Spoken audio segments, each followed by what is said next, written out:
Hi, everybody. Welcome to another edition of My Faith with Homer and Pip. We are produced by the great Brent Young. I'm Tom Pippins, Homer on the other end, and of course, this is all about our guest. Her name is Joellynn Demara, and how would you like to be the adoptive mom? I mean, that's part of her email, adopt mom.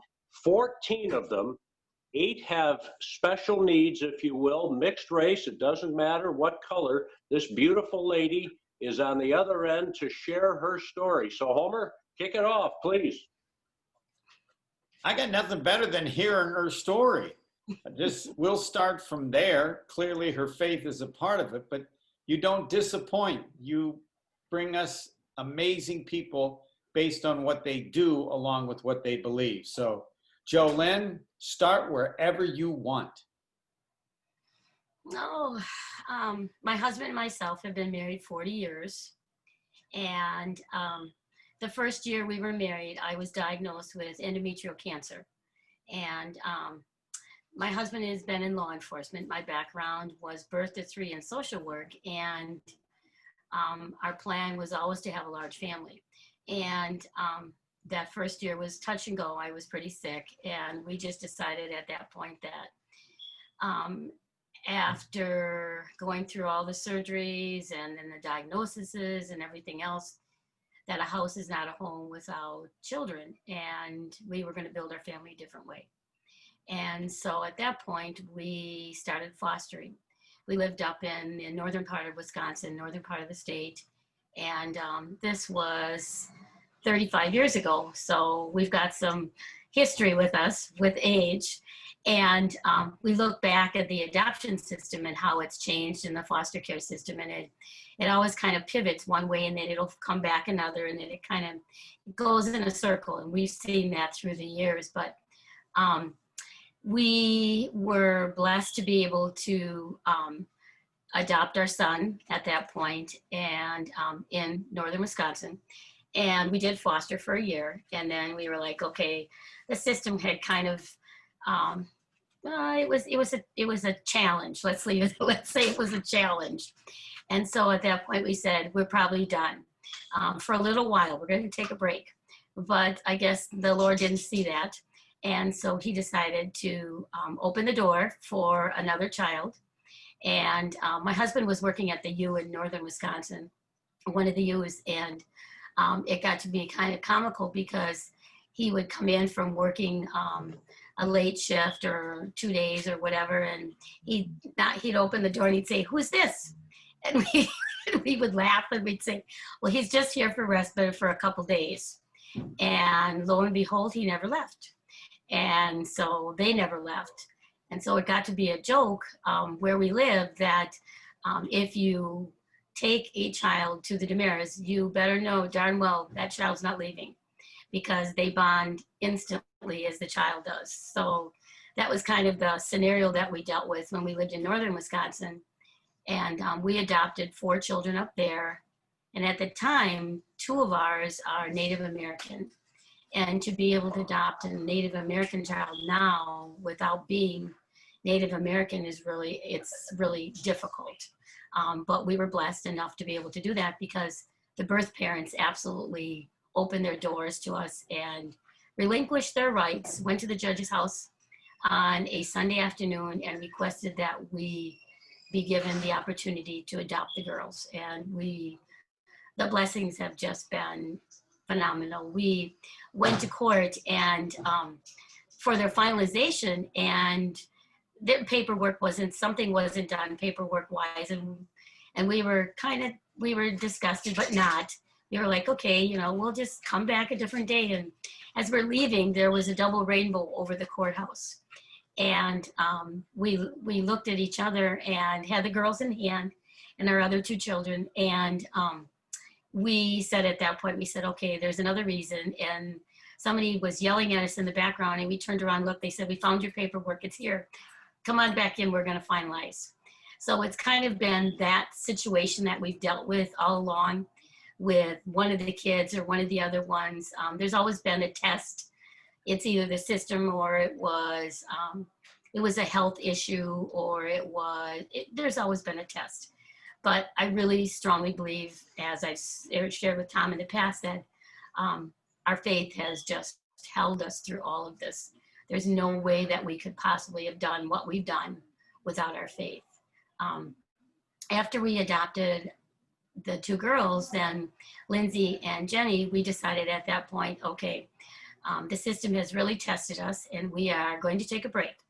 And so then we applied with a private agency, Lutheran Social Services, in northern Wisconsin, and we decided that we were going to adopt a daughter from Korea.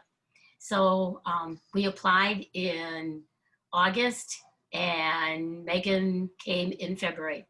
It was so quick.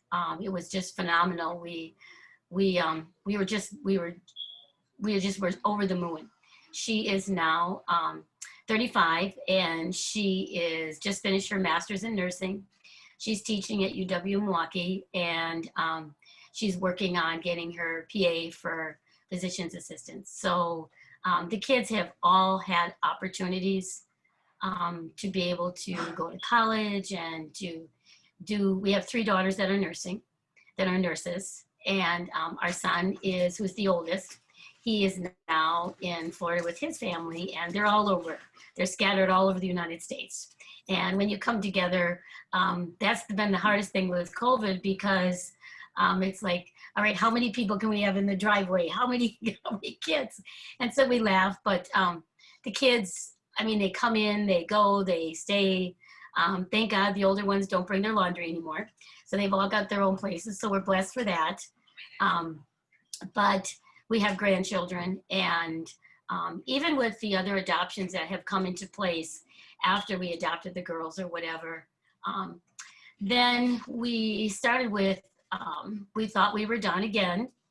And we decided at that point that, maybe we would open the door just a little bit, not a lot, but just a little bit. And so we started thinking about fostering again. And at that point, we got a call for a little guy that was born in Milwaukee and had multiple special needs, bilateral open cleft schizencephaly. It's a break in the brain front to back. And it would have been possible CP at that point, but he was only a month old. And we had recently lost at that point, this was 16 years ago, we had lost my mom to cancer, and my dad had really struggled. They had been married 49 years, and my dad just struggled. And so we were living in South Carolina. We moved back to Wisconsin because we'd migrated between the 2 states, and moved back. Dad lived with us, and we went to visit Kyler at the hospital.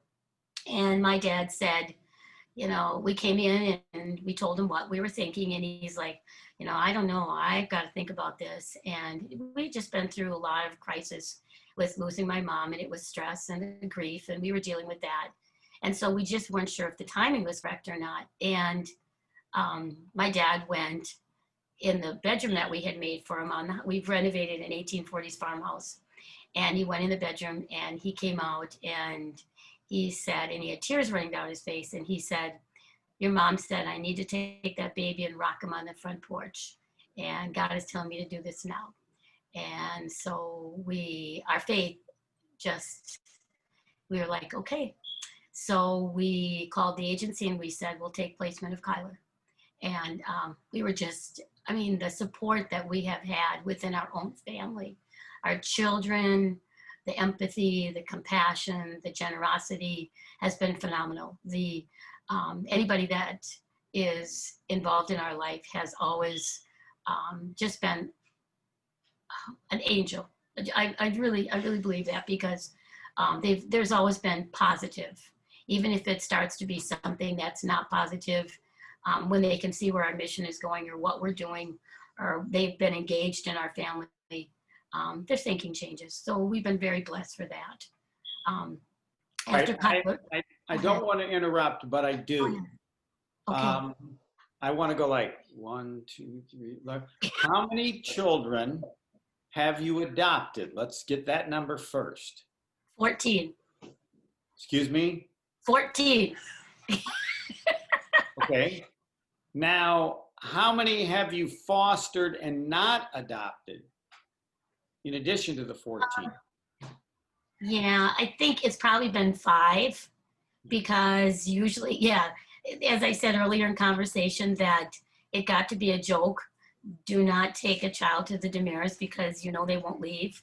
So the 5 that left had really, they had just amazing situations to go on to.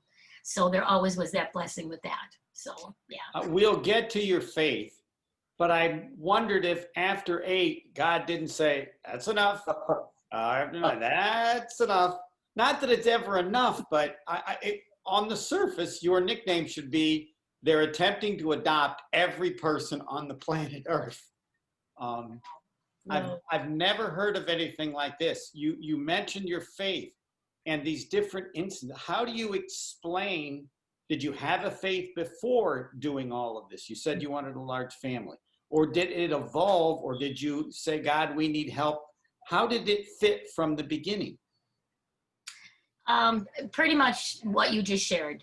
My faith has always been there. My husband was raised, we were both raised in Christian homes. And I think it was to the point, and I think our faith really changed and really became, at this point, what I'm going to share is where we finally said, we just gave it up. We said, it's up to him. We cannot migrate through this. We cannot do anything without this. I was diagnosed with endometrial cancer, and we were married a year, and was really sick with a lot. And I was scheduled to go in for a complete hysterectomy. And I can remember getting on my knees the night before. My husband was working law enforcement, and I was just like, okay, this is our last opportunity. This is up to you. I'm giving all this to you, God. It's all in your hands. And we went to the hospital the next day. I had the surgery, and we had our son Philip, who was a foster child at the time, with us. And our worker for the county at that point was really working to get a termination. And she called my husband while I was in the hospital in surgery and said, could he meet her after the surgery was done at the library? And we laughed so hard about it now because naturally you think of the library, he's going to meet her at the library. Well, come to find out, and we knew this restaurant well, it was one of our favorites. It was called The Library, and it was in Superior, Wisconsin. And so he went to the library, but he didn't go to the library restaurant. And so he waited and waited and waited. Well, she naturally wasn't there. No cell phones back then. And so he came home and he called me from the hospital. He said, I don't know what she wanted, but she never showed up. Well, then she called me at the hospital and said, I have the termination. I have the termination. She had gotten the termination. It was like hours before I went into surgery, she'd gotten that termination. And it was a volunteer termination. So at that point, that was our turning point. We were like, okay, we trust you, God. We're going to do whatever you want in our lives. And that was the turning point. That was it for us. Explain your life, or do you talk to God all the time? I've said about Pip's guest before, you're not normal. You're Hall of Fame not normal. And you have an incredible, I don't know, smile, or this is, I don't know what to ask, but there's got to be something so strong to keep going and adding and doing and doing. Vitamins. I take a lot of vitamins. No, we laugh.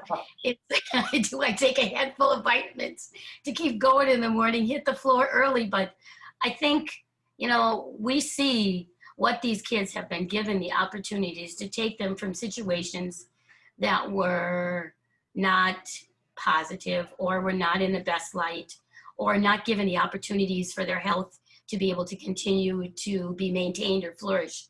And once we see them go with that, I mean, it's just like, it's phenomenal now. We've watched, as I said, we've had 3 daughters that are nurses, and we have one that is a social worker. These were kids that came from situations that were deplorable.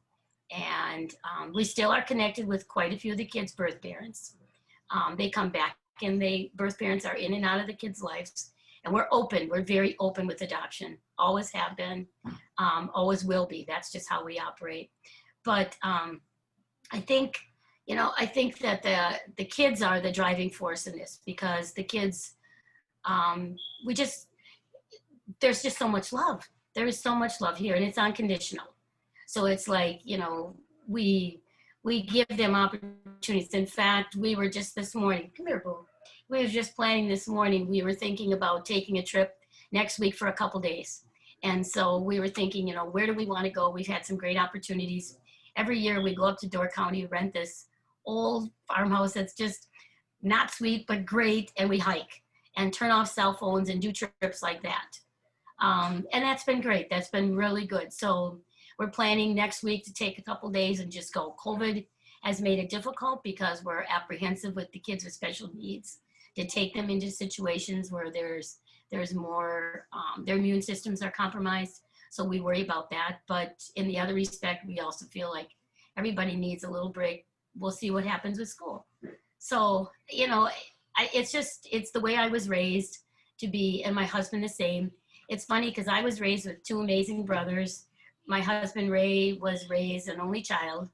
And so for him to take this on is a hoot because he is like, all these kids. But as he gets older, we laugh. We laugh a lot. That is the other thing. We laugh. It's like this morning we looked out 6 o'clock in the morning and we were going out to do chores. And one of the horses had gotten out and was just standing there. And we fainted, right? And we were like, is he moving? What's he doing? And the kids were like, no, Mom, he's hungry. Feed him. So it was like, run out and feed the horse and do what we have to do. But that's kind of how we operate. We just, I mean, it's good. It is good. Joellynn, I said anybody with any faith would dream of having one like yours. You speak of when you felt the presence of God. How and when are you closer to him? How does it fit as you continue and the moments when you're closest to God? I think what one of the biggest tests that we have had as a family was with our son Caden. My husband took all the kids in for haircuts the week before Thanksgiving. We always do a big family picture, and then we send out a newsletter every year with our Christmas card, an update of what's all going on in the kids' lives and their milestones and what's going on in ours. And my husband took all the kids in, and Caden has spina bifida and has 2 shunts in his head. And an accident happened, and the barber cut his shunt. And we were tested. We just were tested and tested. He spent 156 days in the hospital in Madison at American Family Children's, where we have known those doctors by first name. We've got him on speed dial on our phones, and he was septic. He had 2 comas. And during that time that up there, you know, we pulled together all of our resources and our troops and our support and said, I need to be here. Who can be here? And that was, I think, one of the biggest tests that we had been through medically with the kids. Caden has bounced back. He is doing absolutely amazing. He lost a lot of skills that he had acquired previous to that. And that was a big test. So we homeschooled him for a couple years. Mm-hmm. And now he has the opportunity to be at Lakeland, which is a wonderful school in Elkhorn for kids with disabilities. You too, Kai. And Kyler's here with me now too. And that was one of the biggest medical tests that I think we've been through. The other, and that really, really cemented our older children who were tested at that point also with us. My husband and myself, our faith has been there. And we just wrote, that's what we held on to. But the older kids naturally were being tested because they had to pick up some of the slack. And because he was working, my husband was working, I was up there. But they pitched in, and from that, I have seen some amazing things come out of that the kids are, the older ones now they've been doing a lot of volunteer. They've taken their faith to another level where they realize that, you know, we don't always know what's out there. We can't pick and choose our battles. We have to be able to make the right choices. And if we make the wrong choice, we still gonna walk that walk. as so to say, walk that walk and talk the talk and see where it goes. But Andrew and Kaya were our last two adoptions, and it was silly because when they were placed with us, it was a state adoption. Okay, hon, thanks. When they were when they were placed with us, it was hilarious because we were said, Andrew has sickle cell. And it was said to us that this is going to be the fastest adoption you've ever been through. And we were like, all right, we'll see. Well, 5 years later, we were still waiting. And through the courts, went all the way to the Supreme Court, and we held our faith. We held our faith. We were like, we know that God would not test us. He would not tease us. There's a reason for this. We will come out of this stronger. And when that adoption was final, it was like we had a party of no parties, because we were just like, this is it. These are ours. And then as we walked out of the courthouse that day, my husband and me looked at ourselves, at each other, and we took our foster license and we shredded it. And we made confetti in the parking lot. And we were like, we're done. We still think about that decision because we know so much about the system. We know so many children are out there, but we are open for respite. We are open for days. We are open for opportunities for kids to come and enjoy our farm. We are open for friends. It's not unlikely for the kids' friends to have a falling out with a family member, whatever, and say, can I stay with you for a couple days? Turns into a month. Yes, we're fine. You know the rules, you know the rate, you know what's expected. And they just, we've had some great opportunities. These kids, the other ones, not only the Demara kids, but other kids have had some of the great opportunities come from that too. So. Pip, I'm going to defer to you. Other than that, I want it made known publicly that I want a role in the movie. There is not. There's going to be a movie. Yeah, yes. I think that you will end up producing it. Joellynn Demara is our guest. She is the mother of 14 adopted children with her wonderful husband, and 8 of them have special needs. Joellynn, I just sense, and I think it's worth mentioning that when you and I connected on the phone the other day, you and your team were on your way to help somebody move. So it's not as if you don't have enough going on, you're reaching out to others. We talk about grace for the moment. I heard somebody recently talk about sustaining grace. In other words, 24/7, 365. Does that apply to your life and your faith journey? And I just see a correlation between that and the joy that I have sensed in you since the first time you said hello. It's definitely there, Tom. It is. In fact, it's kind of comical that you bring that up, but hey, bud, come on, you guys can come in. Come on in, say hi. Come on. When we were looking at names for Kaya, for her middle name, and we looked at each other, all of us, it was like, it came out, we said grace. We said, God has given us grace for this little girl to be able to meet her needs and this family unconditionally. And so grace is a huge part of our lives, Tom. It really is, to be able to maintain and to be able to appreciate and know where we're going and given the opportunity to parent. It's there. It is definitely there. Yeah. Yeah. And you have given so much with your husband.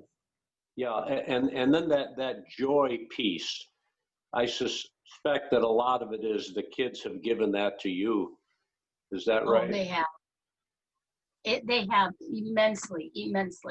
It's not uncommon for we'll be in bed and we'll wake up and there'll be extra bodies in the bed and we chuckle and we're like, who is it? And it's like, there'll be rain. We've renovated an 1840s farmhouse and it's fun. It's been a great opportunity and the kids have all taken a piece of that. And I think they have learned in their own lives, as I said earlier, they've learned in their own lives to be able to give to others. We've been given so many opportunities, and all those opportunities come back to the kids. They just do. The joy that they have given us when we watch them. This afternoon I'm going to go out and do fencing, and because we've got a pastor that needs to have some love, so we're going to go out there and do fencing. And one of my older ones, Mom, yesterday Frank broke into the new pasture. Jenny, that's why we're gonna fix it today. Kaya just told me that Frank broke the pasture, so we're going to fix it. Because Frank can jump over the board. He can? Well, we need I to fix saw that. him. Really? We need to? All right. What we did need he to. do? Frank jumped over the pasture. And one in the new pasture, so I had to get him out. So we have to fix that. One of I my, don't know where he broke. I don't know where he did it at. maybe at the gates, maybe beyond that. One of our children has autism. And he has been begging me all week to go out and work in the field to do fencing. I mean, that alone is a test for him to want to do that. I think that's pretty cool. And he will work right along. The kids are amazing. Mama, They are amazing with learning skills and acquiring it. And, you know, we homeschool, we've homeschooled all the kids up to a certain age. Part of it was because we felt like we wanted to give them that biblical base and just give them a solid background, solid foundation for school and educational and also for their faith. And so up until 7th grade, they were homeschooled, and then they went into the public schools. They all have done amazing. I was so worried when they would go to the public schools. Did I give them the right tools? Do they have the opportunity? And one of the teachers said to me, I could hand them the book and they could teach the class. That said to me that, okay, that this was not my role, this was his. He did this. He gave them the opportunities. So we are still homeschooling this year, naturally with COVID. We thought maybe we'd have an empty nest, kind of sending some out the door, but that's not the case. We're going to be still homeschooling at least 3. So no, 5. 5? Oh, the numbers are changing. As you speak, I think of parents who are given children with some challenge and are apt to say appropriately, God, how can you do this? You, on the other hand, seem to say, God, bring it on. Let's go. Yeah. How is that? How? You know, my background is early intervention, birth to 3. And so we had the ability and we had the skills. My husband was in law enforcement, and we had the skills and the knowledge to know what resources were available to these kids. And so many. Mom, why don't you lose this? I do. Sometimes I sit on it. So often, some of the kids, or a lot of the kids with special needs or any kind of disability, are not given all the opportunities that they can acquire and that they can use in their skill building. And so we just feel like we know those resources. My husband and myself have scouted out the state to find resources for these kids to be able to know where they can go to get resources, what they can use, how to get the support that they need so that they can go on with it. Great doctors. We've had great opportunities with great doctors in our life. We've had wonderful psychiatrists with the kids, super medical. I mean, just great schools. The schools have been so supportive. IEPs, you know, educational, I mean, just tools. Those are the tools that you need with these kids to be able to give them opportunities. And they have had that. So it makes it easier in their life. All right, I have only 2 questions left. You ready? Yep. Do you and your husband ever sleep? Yes. Excuse me. Pardon me. I laughed so hard this morning. I went out to the garden to pick tomatoes. We have a huge garden. And the kids were laughing because somewhere in the house, Kyler here was on the Xbox. And somewhere outside, one was cutting the grass and 2 were in the pasture. And I was out there and I was just sitting there and I laughed because my husband had just taken Hannah, who's our 31-year-old. She attends a day program. She has FAS to her day program for the day. And he came in and it was like 8:30. And I looked over and he was sitting, in his car. And I was like, why is he just sitting there? And so I kind of walked up to the car and I was just sitting there looking and I thought, what are you sitting there for? And then I opened the door and he said, I'm just sitting where it's quiet. I'm just going to have a little nap here. He started laughing and I was like, in the car? He said to me, it's quiet. And I was like, all right. And he goes, I'm awake, now I'm up. So it was like, I think he sat there like maybe 2 minutes before he interrupted his nap. But we go to bed early, we get up early, and we both take a handful of vitamins and we run with it. The kids take vitamins. I mean, I'm a strong believer in that. We do. Yeah. You are. Yep. But let me wait for a little face here. But we do. I mean, it's just, that's where it's at. We sleep. Yeah, we sleep, and we do get date nights. Not often, but they're there. They're there. Right? Yep. So, yeah. And my last one, in all of this, when have you felt, and it doesn't have to be one, it might be a couple, when have you felt the closest to God? I think I felt the closest to God when Caden was so sick. At that point, I think our faith was just tested to what we thought was beyond. We were never prepared to lose a child. We have lost family members, and that's just tested us. But I think at that point, our empathy and compassion became that much stronger for families that have lost a child, young, old, or whatever, with a disability, without a disability. And that's when we were tested at the most, right there.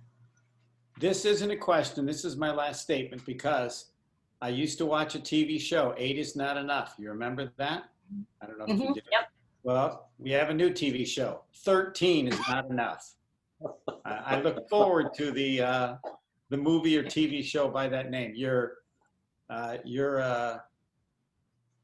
unbelievable. And we've had unbelievable before, but you're in the Hall of Fame. Pip, it's all yours. Joellynn, do you have anything else that you want to share other than would you consider adopting Brent, Homer, and myself, please? You can, the corn, we're picking corn. You're welcome to come out for a barbecue. I'd love to come play Xbox with your son. I'm sure he'd kick my fanny, but we can talk about that. But is there anything else on your heart that you might share?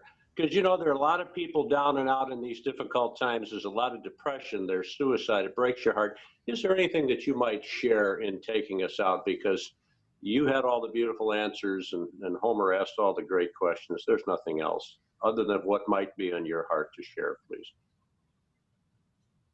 I just feel as a Christian that, you know, prayer is a huge part of our lives. And I think that when you're tested, when you feel like you're tested and you're at your worst, or you feel like you're at your worst, you're not always there, but faith, just your faith. You never know what direction, and you need to believe. I mean, we have believed and just held it together through our belief and our faith. I think that's where it's at. And you know, right, we have been praying so hard for so many of these families that have gone through what they're going through right now with COVID. And we haven't experienced a lot because we just stayed home. None of the kids have been sick. We've been so blessed in that. But there's families that we know that have. And, you know, our hearts are heavy for them. We can't even imagine the pain that they were enduring. But, you know, as Christians, it's like faith and prayer. Those are the two things that hold it together.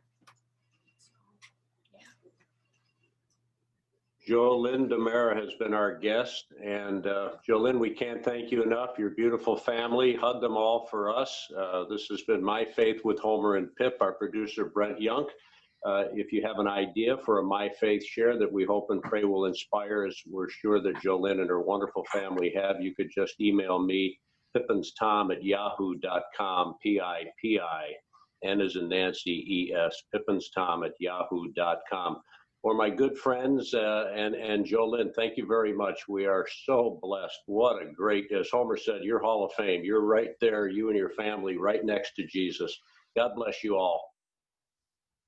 Thank you so much for having us. We appreciate it. All you guys have a great day. Thank you again. Take care. Bye-bye. You too. All right, kids. Nice smiles behind you. Yeah, the best. Thanks so Pip, much. Pip, I want the person who's solved cancer. Anything less, we can't have for My Faith.